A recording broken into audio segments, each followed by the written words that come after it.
Welcome back into After the Whistle. Tristan Thomas and Brandon Gardner here to preview the rest of the Division A girls field that's qualified for the state tournament after the new state qualifier round. Let's start with the team making school history this year. Yeah, the South Prairie Max Royals becoming the first South Prairie team in any sport to qualify for the state tournament after a season where the Royals have been a top team in the entire state.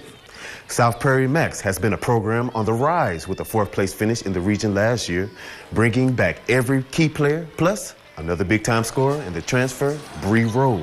The Royals quickly cementing themselves as a top team in Division A throughout the season, with their only regular season loss coming to Thompson and Des Lacs Burlington at the buzzer. After wins at regionals over Dunseith and Rugby, the Royals fell to Bottineau in the championship game, but as the Big Sean song goes, they bounced back with a dominant win over Hazen in the state qualifier to punch their ticket to the MSU Dome, led by second-year head coach Tanner Mosier.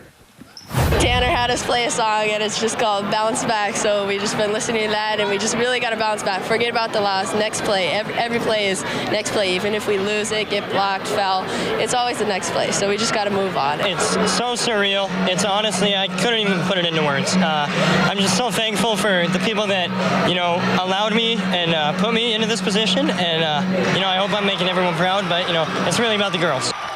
Maybe the most exciting thing for this South Prairie team, it's core, still very young. The team only had one senior, and most of their biggest contributors are underclassmen, looking to continue this team's rise in their inaugural appearance on the state stage. We're friends off the court, we're friends on the court, and we're all just always together. And our school's pretty small, so we're in classes together, we're everywhere together. I'm just looking forward to dominating and just going there with my team and the coaches. I just feel like we really gelled together as a team. Our relationships and our chemistry is really good, and I just feel like that's what's brought us the furthest, is just how good we are with each other and good of friends. And it's just really fun, and I'm glad to have this team. Plenty of options to pick from for our player to watch. We'll go with Scotty Beck, scoring about 15 points per game. The 5'11 sophomore can stretch the floor and score inside on offense. One of multiple players they'll lean on at state. Here are the Royals tournament profile. 22-3 on the season, facing Shiloh Christian for the 4-5 state quarterfinals.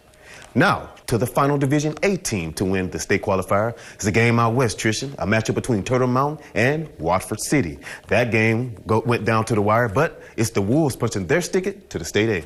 And Watford City entered the Region 4 tournament in Beulah as the number 2 seed, cruising past Standing Rock and Hazen to get to the championship game, where they fell by just 2 points against the region champion Shiloh Christian. The Wolves have certainly reaped the rewards of not moving up to AA, going from 3-19 a season ago to nearly a 20-win mark this season. With a schedule full of new teams, the Wolves are excited to show what they've got at the MSU Dome. We've come a long way since the beginning of this year, that's for sure. We talked about it before our regional games, and we got a lot of confidence from that.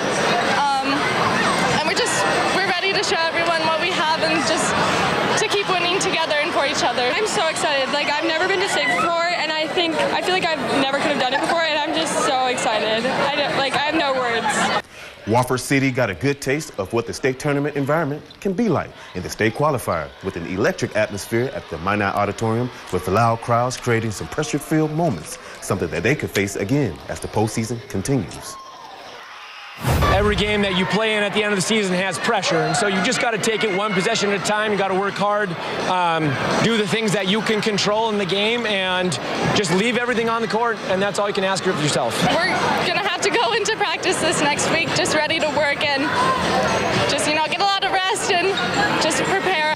Watford City's player to watch will go with the senior guard Jessica Mogan, 1,000 career points score for the Wolves, and Minot State signee set to join her sister Emma with the Beavers next year and getting to play on her future college floor at state. Here's Watford City's tournament profile in search of his first state title, opening up with number 1 Thompson in the quarterfinals. The other 2 qualifiers from out east, including Valley City, the 7th seed opening up with Bottineau. Devils Lake gave Thompson a scare at regionals. They'll play the 6th Northern Cass in the quarterfinals as the 3 seed. So